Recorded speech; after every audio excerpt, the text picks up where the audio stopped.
Good morning बच्चों, मैं सोनिया जेजेएससी खलीलाबाद संत कबीर नगर उत्तर प्रदेश।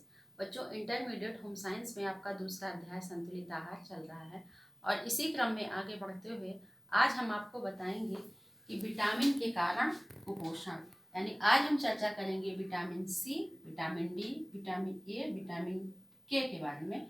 तो बच्चों, जैसा कि आप जानते हैं कि विटामिन सी की कमी से स्कर्वी रोग हो जाता है। विटामिन सी पानी में घुलने वाला विटामिन है। विटामिन सी को सप्लीमेंट के रूप में लिया जा सकता है। विटामिन सी का प्रयोग हमारे शरीर के लिए बहुत ही लाभदायक है। विटामिन के रोजाना प्रयोग से हमारे शरीर को रोगों से लड़ने में मदद मिलती है। बच्चों, विटामिन सी झुर्रियों को भी ठीक करने में काफी लाभदायक है। यह शरीर में रक्त वाहिकाओं को मजबूत बनाने में मदद करता है और विटामिन सी के नियमित प्रयोग से कोलेस्ट्रॉल के स्तर को भी नियंत्रित किया जा सकता है। विटामिन सी की कमी से स्कर्वी रोग हो जाता है, ये मैंने आपको पहले बताया। विटामिन सी आपको मिलता है ज़्यादातर खट्टे रसदार फलों में, आंवला, संतरा और नारंगी में यह प्रचुर मात्रा में पाया जाता है। अब हम चर्चा करते हैं बच्चों विटामिन डी। विटामिन डी की कमी से रिकेट्स रोग हो जाता है। विटामिन डी शरीर के लिए महत्वपूर्ण विटामिनों में से एक है। यह अन्य पोषक तत्वों को शरीर में अवशोषित करने में एक अहम भूमिका निभाता है। विटामिन डी सूर्य की किरणों से प्राप्त होता है और विटामिन डी की कमी से हड्डियां कमजोर हो जाती हैं।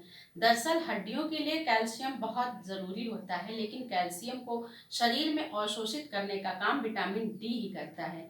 इसलिए अगर आप पर्याप्त मात्रा में कैल्शियम ले रहे हैं और आपके शरीर में विटामिन डी की कमी है तो कैल्शियम आपके शरीर में अवशोषित नहीं होगा और आपको बोन संबंधी समस्याओं का सामना करना पड़ सकता है।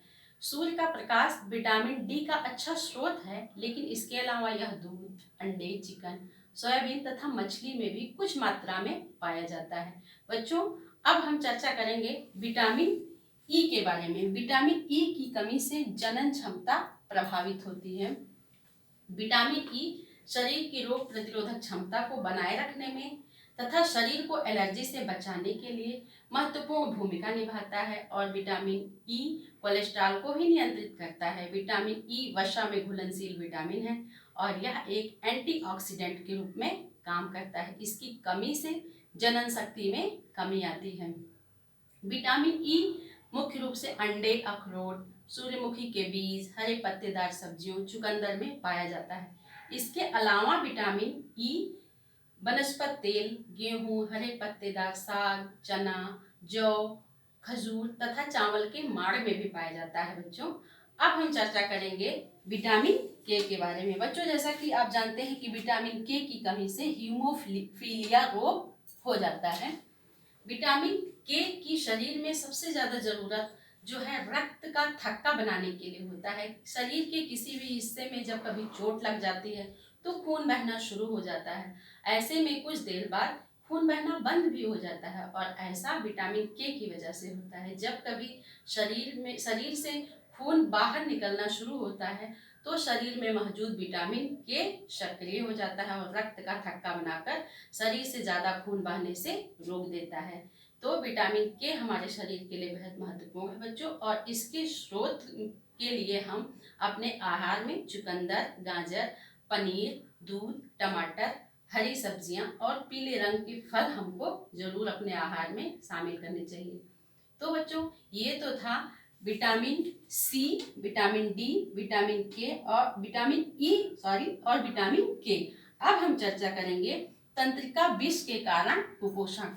लेथाइरिज्म नामक रोग पानी में घुलनशील तंत्रिका विष के कारण होता है। लेथाइरिज्म उत्तर प्रदेश, बिहार, मध्य प्रदेश के कुछ क्षेत्रों में होता है। इन क्षेत्रों के लोग कभी कभी खेसरी दाल खाते हैं जिससे यह तंत्रिका विष में पाया जाता है और जिसके कारण यह रोग हो जाता है। इसमें सामान्यतः इसके लक्षण होते हैं निचले कशेरुकदंड पर चकत्ते बनना तथा पैरों का पच्छा घाव। तो बच्चों, ये तो था विटामिन के कारण कुपोषण।